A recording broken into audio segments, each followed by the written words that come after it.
Hi hello everyone. इस video के अंदर हम section 124 of Indian contract act को समझेंगे। यहाँ पे हम इसको थोड़ा सा डिटेल में समझेंगे, तो इस वीडियो को स्किप मत कीजिएगा। आगे आपको अच्छे से समझ आएगा कि क्या चीज़ें, आपको कंटीजेंट कॉन्ट्रैक्ट और इंडेमनिटी में फ़र्क समझ आएगा और ये कंसेप्ट निकल के कैसे आया हमारे सामने वो समझ आएगा। है तो ये 2 लाइन का सेक्शन, लेकिन इसके अंदर में समझने के लिए काफ़ी चीज़ें अगर आप समझना चाहो तो। देखो, सबसे पहले ये जो कंसेप्ट है ये हमें इंग्लिश लॉ से मिलता है, ठीक है। हमारा अपना कंसेप्ट नहीं है, वैसे भी हमें पता है कि पूरा लॉ ज़्यादातर हमारा अपना कुछ भी नहीं है। तो ये जो है अपने आप में एक इंग्लिश कंसेप्ट है, इंग्लिश लॉ के थ्रू निकल के आता है इंडेमनिटी का कॉन्ट्रैक्ट। तो ये कैसे निकल के आया, इसके लिए एक केस आता है इंग्लैंड का। इंडियन केस नहीं है, इंग्लैंड का केस है 1827 का। कब का? 1827 का एक केस है। उस केस का नाम है एडमसन वर्सेस जर्विस। क्या नाम है? एडमसन वर्सेस जर्विस, JARBIS, ठीक है। 1827 का केस है।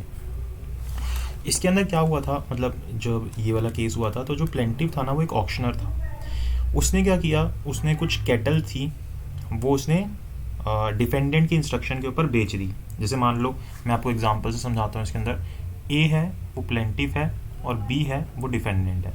अब यहाँ पे कुछ कैटल्स होती हैं।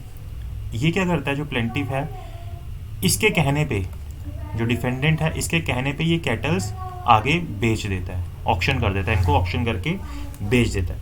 अब बाद में, इसके बाद जब ये ऐसा कर देता है, उसको ये पता चलता है कि ये जो लाइव स्टॉक थी यानी कि जो कैटल थी वो डिफेंडेंट की थी नहीं, लेकिन किसी और व्यक्ति की थी, मान लो सी व्यक्ति की थी, लेकिन ए ने बी के कहने पे बेच दी, ठीक है। अब यहाँ पे क्या हुआ कि जो ऑक्शनर है वो लाइबल हो जाता है कि भाई अब जो ऑक्शनर है उसको तो सी को पैसे देने पड़ेंगे ना, कि भाई उसकी परमिशन के बिना उसकी प्रॉपर्टी बेच दी। तो यहाँ पे क्या होता है कि जो प्लेंटिफ है यानी कि जो ए है वो डिफेंडेंट के ऊपर यानी कि बी के ऊपर स्यू कर देता है कि तुमने इस तरीके की चीज़ की, मेरे को बोला और मैंने ऐसा विश्वास करके ये प्रॉपर्टी बेच दी। तो इसके लिए आप मुझे इंडेमनीफाई करो। क्या करो? इंडेमनीफाई करो जो मुझे नुकसान हो रहा है। यानी कि बी के कहने पे जो उसने प्रॉपर्टी बेच दी सी की, किसने? ए ने। उसके लिए मुझे आप इंडेमनीफाई करो ताकि मैं सी को पैसे दे पाऊँ। तो इस तरीके से ये जो कंसेप्ट है वो निकल के आया। तो कोर्ट ने भी, जब ये केस कोर्ट के अंदर गया था, तो कोर्ट ने भी प्लेंटिफ को, मतलब प्लेंटिफ के फेवर में डिसीजन दिया कि प्लेंटिफ ने डिफेंडेंट की रिक्वेस्ट के ऊपर ये कैटल को बेचा, ये एज्यूम करते हुए कि ये जो कैटल है वो डिफेंडेंट की है, और जबकि हालांकि ये बात बाद में गलत निकलती है। तो एक तरीके से जो इंडेमनिटी कंसेप्ट है वो कहाँ से निकल के आया? इंग्लिश लॉ से निकल के आया। इसी तरीके का एक और केस आता है जिसके थ्रू हमें पता चलता है इंग्लैंड से ही। अभी हम इंडिया के ऊपर नहीं आए क्योंकि इंडिया के अंदर इस डेफिनेशन को बहुत ही नैरो डाउन कर दिया गया। अभी हम इंग्लैंड के ऊपर ही है। इंग्लैंड का एक और केस आता है, उसका नाम है डगडेल वर्सेस लवरिंग। मैं केस का नाम लिख देता हूँ। 1875 का केस है, ये 1827 का था। ये जो दूसरा केस है इसके थ्रू ये बोला गया कि जो इंडेमनिटी है वो एक्सप्रेस और इम्प्लाइड दोनों तरीके से हो सकती है। अब एक्सप्रेस इम्प्लाई का मीनिंग आप जानते हैं, एक्सप्रेस मतलब बता के, और इम्प्लाइड मतलब कि जो आपका कंडक्ट है उसके थ्रू। ये जो केस है इसका नाम है Dugdale, DUGDALE, Dugdale versus lowering, LOVERING।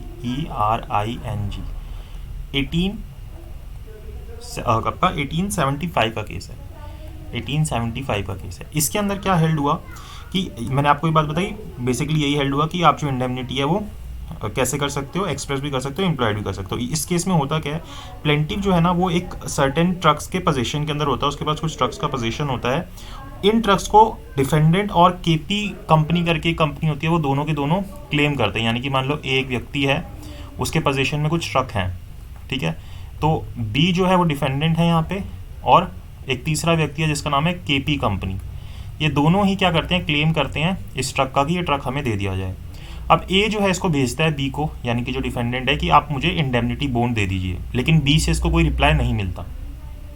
और फिर ये ट्रक जो है ए क्या करता है, बी को भेज देता है कि आपने क्लेम किए थे, इस ट्रक को ले लीजिए। और बाद में फिर ये निकल के आता है, केपीएन कंपनी इसके ऊपर केस कर देती है कि ये ट्रक जो है मेरे हैं और ये इसका ऑनर निकल के आता है।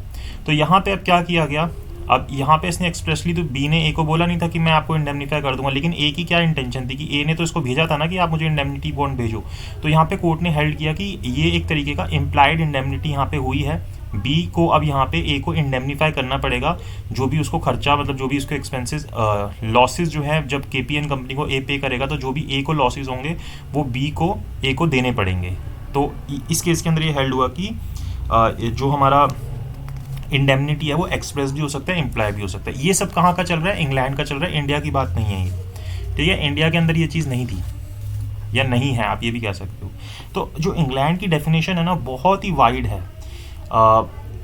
मतलब कुछ भी, कोई भी लॉस हो रहा हो, किसी भी कारण से हो रहा हो, ठीक है, सबका सब इसके अंदर इन्वॉल्व हो जाता है। लेकिन इंडिया के अंदर ऐसा नहीं है। जो सेक्शन 124 है इसकी जो डेफिनेशन है वो ऐसी नहीं है। एक बार हम डेफिनेशन को पढ़ते हैं, फिर इसका स्कोप देखते हैं कि कैसे ये कंटीजेंट कॉन्ट्रैक्ट से अलग है, ठीक है। तो a contract by which one party promises to save the other from loss caused by him, caused to him by the contract of the promisor himself or by the conduct of any other person is called contract of indemnity। अब देखो यहाँ पे इसने क्या बोला कि contract of indemnity क्या होता है। एक व्यक्ति है यहाँ पे, जैसे मान लो ये कौन है, एक व्यक्ति है जिसको हम मान लेते हैं ए। ये क्या कर रहा है ए, जिसको हम नाम देते हैं इंडेमनीफायर का, इंडेमनीफायर।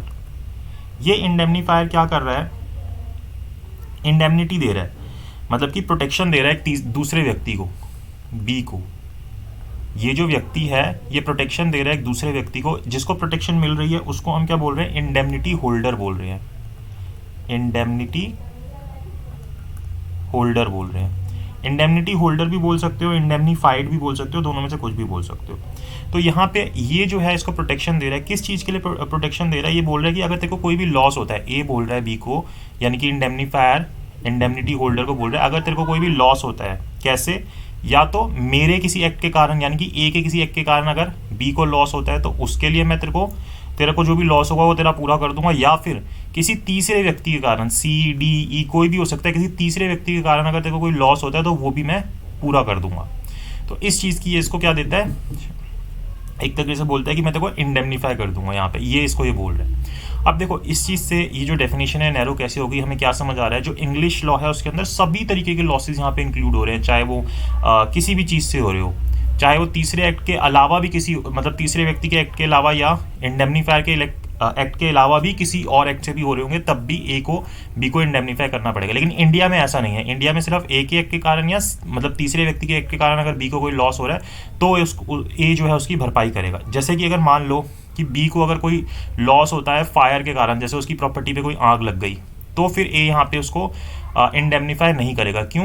क्योंकि जो ये सेक्शन 124 है ना, ये किसी ना किसी पर्सन के लिए है, यानी कि जो ह्यूमन एजेंसी से, ह्यूमन के कारण अगर कोई लॉस हो रहा है ना, उसके लिए इसको फुलफिल करेगा। जो इस तरीके के कोई एक्सीडेंट हुए जिसके अंदर ह्यूमन एजेंसी इन्वॉल्व नहीं थी, जैसे फायर हो गई, तूफान आ गया, बाढ़ आ गया, वो सब चीज़ें नहीं होंगी। वो कहाँ चली जाएंगी? कंटिंजेंट कॉन्ट्रैक्ट के अंदर चली जाएंगी। यानी कि हमारा जो इंडेमनिटी है इसके अंदर जो आपके इस तरीके के लॉसेस हो रहे हैं फायर से या कोई भी नेचुरल एक्ट से, ठीक है, या फिर आपको लाइफ का लॉस हो रहा है, उसके लिए इंडेमनिटी के अंदर नहीं आएंगे। यहाँ पे सिर्फ इन दोनों के एक्ट के लिए आएंगे। तो जो इस तरीके से आपको फायर से ये सब होंगे वो इंश्योरेंस के अंदर आएंगे, और वो इंश्योरेंस किसके अंदर जाएगी? कंटिंजेंट कॉन्ट्रैक्ट के अंदर जाएगी। किसके अंदर जाएगी? कंटिंजेंट कॉन्ट्रैक्ट के अंदर जाएगी। इसी तरीके से अगर किसी व्यक्ति की लाइफ को लॉस हो रहा है, वो भी इसके अंदर नहीं आएगी। वो किसके अंदर जाएगी? इंश्योरेंस के अंदर जाएगी, वो इंडेमनिटी में नहीं आएगी। ठीक है, तो इंडेमनिटी के अंदर इस तरीके के लॉसेज आते हैं जो मतलब किसी व्यक्ति के कारण हो रहे हों, ठीक है, वो यहाँ पे आ जाएंगे।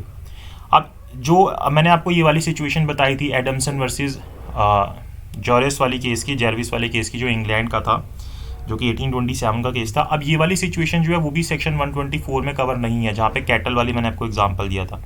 ये वाली पर्टिकुलर सिचुएशन ना हमारे कॉन्ट्रैक्ट एक्ट के अंदर एक पर्टिकुलर सेक्शन आता है, सेक्शन कौन सा? 223, उसके अंदर चली जाती है। सेक्शन 223 जब अभी हम आगे चल के पढ़ेंगे ना, उसके अंदर ये चली जाती है कि अगर कोई भी लॉस हो रहा है किसी और के एक्ट के कारण, मतलब कि प्रॉमिसर की रिक्वेस्ट के कारण उसने इस तरीके का एक्ट कर दिया, वो प्रिंसिपल एजेंट वाली जो रिलेशन है, वहाँ पे जब हम पढ़ेंगे ना, वहाँ पे इसको देखेंगे। ये सेक्शन 223 में चला जाएगा, लेकिन इंग्लैंड के अंदर ये इसी इंडेमनिटी के अंदर ही रहता है। तो यहाँ पे हमने इसकी डेफिनेशन बहुत ही स्मॉल कर दी। तो इतनी चीज़ें अगर आप समझोगे तो आई होप आपको काफ़ी समझ आया होगा कि यहाँ पे है क्या। इसके अंदर एक ही इलस्ट्रेशन दी है, सिंपल सी इलस्ट्रेशन है, आप रीड भी करो तो आपको समझ आ जाएगी, ज़्यादा कुछ है नहीं इसके अंदर। तो आई होप आपको सेक्शन 124 समझ आया हो। मैंने कोशिश की है कि आपको इंडेमनिटी और कंटिंजेंट कॉन्ट्रैक्ट के बीच में डिफरेंस समझ आए। इंडेमनिटी के अंदर या तो मेरे कारण या किसी तीसरे व्यक्ति के कारण, ह्यूमन के कारण किसी भी अगर आपको लॉस हो रहा है तो मैं आपका वो लॉस पूरा कर दूंगा, तो वो इंडेमनिटी के अंदर आ जाएगा। लेकिन जैसे मान लो फायर से या कोई एक्सीडेंट से या इस तरीके की किसी चीज़ से आपको लॉस हो रहा है तो वो यहाँ पे नहीं आएगा, वो इंडेमनिटी के अंदर नहीं आएगा, वो इंश्योरेंस में चला जाएगा, यानी कि कंटीजेंट कॉन्ट्रैक्ट के अंदर चला जाएगा। ठीक है, आई होप आपको ये बात समझ आई हो। अगर आपको वीडियो अच्छी लगी हो तो लाइक कीजिएगा, शेयर कीजिएगा, चैनल को सब्सक्राइब जरूर कीजिएगा। और अगर आप जुडिशरी की प्रिपरेशन करना चाहते हैं तो आप मुझे व्हाट्सएप कर सकते हैं 7531000390 के ऊपर, और अपना अगर आपको कोई डाउट रहता है तो मुझसे पूछ सकते हैं। ठीक है, thank you so much for watching this video. I hope आपको वीडियो अच्छी लगी हो।